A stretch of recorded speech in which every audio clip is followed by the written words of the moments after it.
Crise global chegando. E aí, o que esperar do mercado imobiliário nacional? Eu tenho certeza que você, meu amigo engenheiro, arquiteto, empreendedor, investidor do mercado imobiliário, fica atento às notícias, né? O SVB, Silicon Valley Bank, lá dos Estados Unidos, acabou precisando de um apoio, né, estatal. A gente também teve notícias aí, por exemplo, do Credit Suisse, que acabou sendo negociado para que possa não haver uma quebradeira geral com os bancos também lá na Suíça. E você sempre fica se perguntando, poxa, mas quais os impactos disso na economia nacional? Vai dar merda, vai! No mercado imobiliário, aquele mercado que eu faço parte, aquele mercado que eu pretendo investir. Nesse vídeo eu quero explicar um pouquinho para você o que está acontecendo aí no mundo, na macroeconomia, e também trazer para você a reflexão de forma prática do que vai acontecer dentro do Brasil. Então, o primeiro passo, já se inscreve aqui no nosso vídeo, já deixa o seu like aqui também nele, para que esse vídeo possa chegar mais longe, para que ele possa chegar em mais pessoas. E vamos embora, vamos conversar aqui um pouco.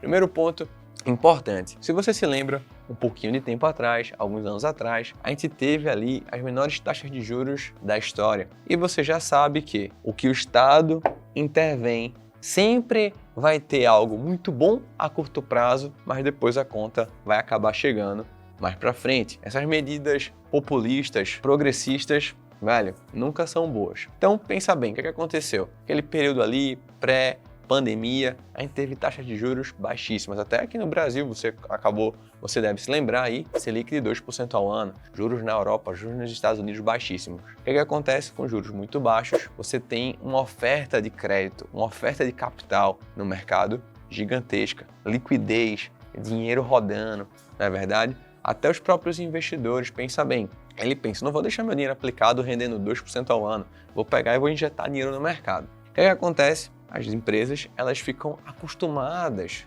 a ter dinheiro barato para que elas possam crescer. Você me deixou mal acostumado. E elas vão crescendo a todo custo, pegando dinheiro ali barato. O que acontece? Muito dinheiro na economia, você já sabe, aquela palavrinha que a gente conhece chamada inflação. Então, dinheiro demais, muito dinheiro, mercado pujante, inflação. Sempre acontece isso, são os ciclos econômicos. E aí, o que é que você vai acabar tendo? Com a inflação subindo, você vai ter que ter de novo o papai Estado intervindo. Intervindo como? Aumentando os juros para conter a bendita inflação. Teve um crescimento absurdo, por exemplo, das empresas na área de tecnologia. Você lembra Google, Facebook, Twitter, enfim, todo mundo aí contratando, crescendo, IPO, a peste, ações explodindo.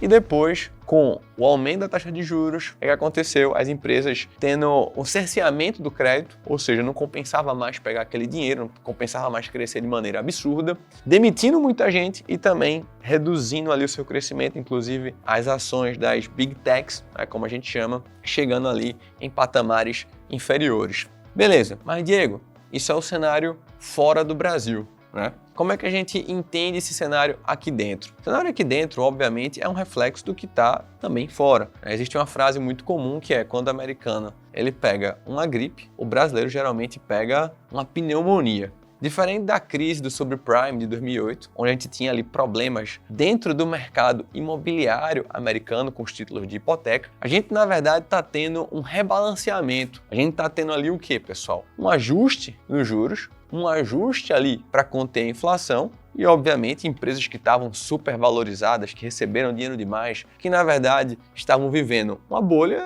de fato não conseguindo se perpetuar. Na verdade, quando a gente olha para o mercado nacional, a gente já tem um outro contexto. Qual é? Os países emergentes acabam sendo uma válvula de escape. A gente tem aqueles juros gostosinho aqui, 13% ao ano de Selic, o pessoal gosta de botar dinheiro aqui. Óbvio que, como já se esvaiu aquelas suspeitas possíveis de intervenção do Banco Central, você consegue observar que, por exemplo, o dólar, por mais que tenha aumentado um pouquinho, ela está ali na casa dos seus R$5 e não disparou. A gente tem qual a perspectiva para o nosso mercado nacional? A gente tem, aqui no nosso mercado, uma possibilidade um pouquinho diferente. A gente está com a Selic de 3,75, a gente tem um cenário mercado imobiliário pujante, a gente teve uma redução, óbvio, comparado a 2021, 2022, que foram os recordes históricos, mas a gente ainda está no terceiro melhor ano da nossa economia dentro do mercado imobiliário, de vendas, de lançamentos. Para você ter uma ideia aqui, trazer os números para vocês, o SBPE, Sistema Brasileiro de Poupança e Empréstimo,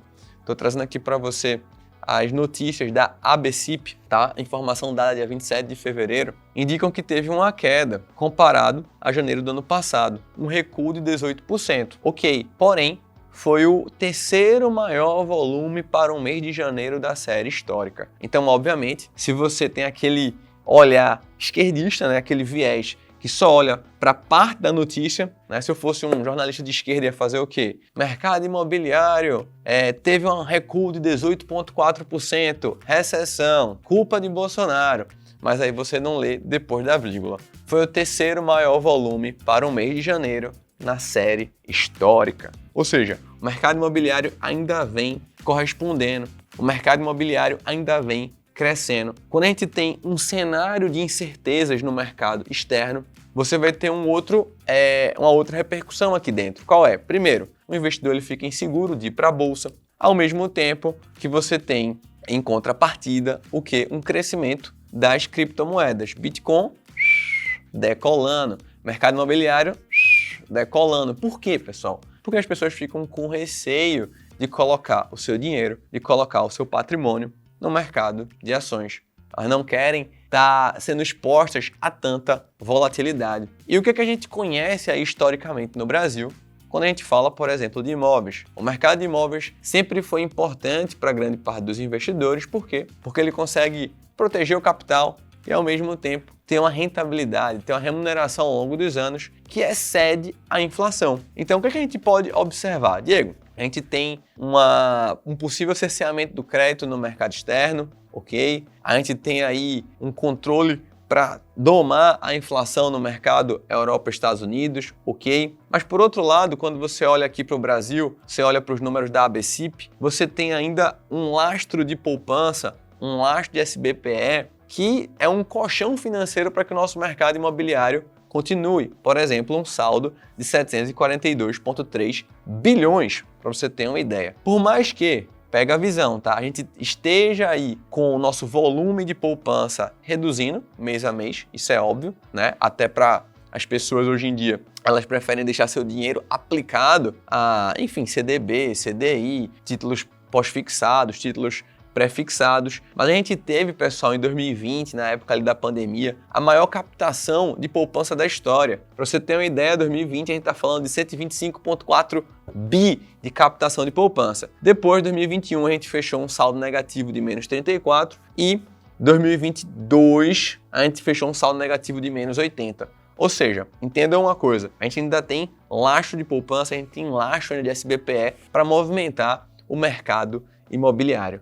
Diego, o que a gente precisa ficar atento? Óbvio, a Selic ela não pode permanecer numa taxa de 3,75 por muito tempo. É importante que ela venha a reduzir, até porque se o mercado de SBPE, o mercado imobiliário, ele esqueça para a economia nacional. Mas, obviamente, os nossos governantes eles estão atentos a isso e não vão, obviamente, fazer com que o principal funding, o principal motor da economia venha por água abaixo. O que a gente está observando, pessoal? Fica atento. Criptomoedas, a diversificação, a saída do dinheiro ali do mercado de ações, buscando títulos de renda fixa, criptomoedas e imóveis. Qual o melhor disso tudo? Qual a oportunidade que eu vejo aqui para você, meu amigo engenheiro, arquiteto, empreendedor da construção civil? O que é que eu posso trazer para você? Saber apresentar para o seu cliente a possibilidade dele investir com o dinheiro do banco é muito inteligente, pois você vai estar apresentando ali para ele que aqui no Minha Casa Financiada, com cerca de 10% do valor do imóvel, ele consegue estar alavancando. Ou seja, vamos dar um exemplo aqui. Você vai construir uma casa de 580 mil. Com mais ou menos, nem 10, tá? 25%, 25 mil reais, você consegue estar alavancando 580, construindo aquela casa e vendendo. E por mais que você até venda abaixo do valor de mercado, por mais que você até venda queimando um pouco sua operação financeira, não tem problema. Sua margem de lucro é muito grande porque você está tritamente alavancado, você só tirou 25 mil do bolso. Então, informações são relevantes para você trazer para o seu investidor hoje. Primeiro ponto, falar para ele aí que o mercado imobiliário continua pujante, vai ser o terceiro melhor ano da história. Segundo ponto importante, falar para ele o poder da alavancagem, utilizar o dinheiro do banco. Em contrapartida, terceiro ponto, você trazer para o seu investidor o quê? A possibilidade de ele deixar o dinheiro dele paradinho, o dinheiro dele repousando na renda fixa, para que ele ganhe nos dois lados. Ele deixa o dinheiro dele aplicado a 15, 16, 17 ou até mesmo no MCF INCO a 25% ao ano e contrate o crédito aqui com a gente a 10% ao ano. Diego, como é que eu posso tirar isso do papel? Diego, como é que eu posso me blindar num momento como esse de incertezas? Meu amigo, uma coisa é certa. Primeiro, não usar capital próprio para construir. Esqueça isso. E segundo ponto, se você ainda não é parceiro do Minha Casa Financiada, você está deixando dinheiro na mesa e você vai sofrer mais se você não entrar. Então, primeira coisa, já clica no link aqui abaixo. Deixei aqui para vocês um formuláriozinho para que você possa ser parceiro do Minha Casa Financiada, oferecer essas operações de crédito para o seu cliente. E também, você já sabe, eu deixei para você aqui um treinamento, R$ 47,00, baratinho, uma bagatela, um presente, velho. Um presente. Como você pode construir de maneira 100% financiada. Já clica no link aqui abaixo, confirma a sua vaga, eu te vejo lá. Valeu!